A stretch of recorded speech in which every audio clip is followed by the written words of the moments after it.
义工师姐师兄们，还有在座的各位师姐师兄们，大家好。我是季婷。谈到这个长生学啊，实在讲真的爱有真大的福分，因为我曾经把这个福分丢在一旁。早在10几年前呢我有好友告诉我长生学，然后当初因为我经济的关系，还有孩子还小，所以我就把这个福分给流失掉了。然后又在民国98年的时候，我因为颈椎长了骨刺，然后压迫到神经，所以经常痛到真的是头要去撞墙啦。那个时候一直想说，这人才艰苦，回去卖活好。结果不管别人怎么介绍我去到哪里，我再远都去还是治不好。然后每天几乎都是要用那个止痛药，还有那个安眠药才能够过日子。然后这个时候我的福气来了，请借各位的掌声来感谢我的贵人汪珍华小姐。因为他很有爱心，看到我头痛，所以他几乎每天去我们家帮我调整。那调整了以后，我的痛就舒缓了。那我心里就想说，哪个时候有长生学我一定要去学，学了以后我一定要去当义工来帮助别人。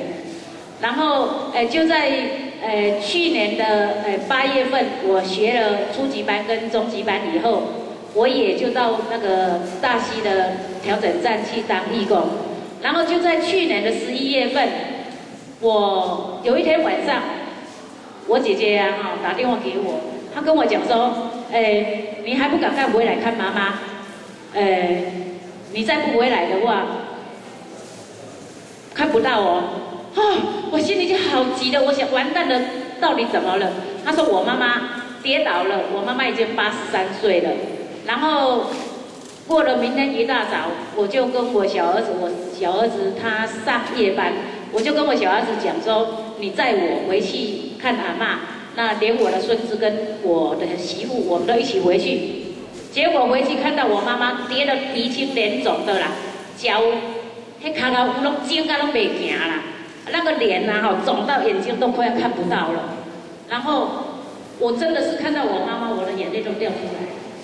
好舍不得，然后我就等于说回去喝了茶以后，就开始帮我妈妈调，我一次大概调有差不多2个小时，就是叫双等啦，一天大概3次，然后到第2天，我叫我儿子他们先回去，我就住在那边帮我妈妈继续调。第2天的晚上，大概调了第5次以后然后那一天晚上我就帮我妈妈调。帮我妈妈调的时候，她又咳嗽，可能是老人家都会有那一种咳。我看烧干那冰昂干呢，我就调她的那个喉咙气管、肺部，还有5号、4号这边，又帮她多调个半个小时。结果迄暗我妈妈一股气就到天光她跟我讲说，她平常一个晚上要起来差不多3、4次。结果他那一天晚上，他一觉到天亮。过明天早上，吃饱早餐以后，我又要帮我妈妈调。我妈妈跟我讲说，你学的是啥物功夫是安怎那会比注射食药佫较有效？那时候我就甲讲长生学，我就知道长生学，可是我没有办法很深入的解释给他，我就只知道说这长生学就是这么好。我妈妈跟我讲说，正经唔捌看过人迄功夫好，她就跟我讲说，你既然学到这个功夫这么好着爱去救人。然后我就觉得说，真的是有福了，在座的各位真的你们福气都来了。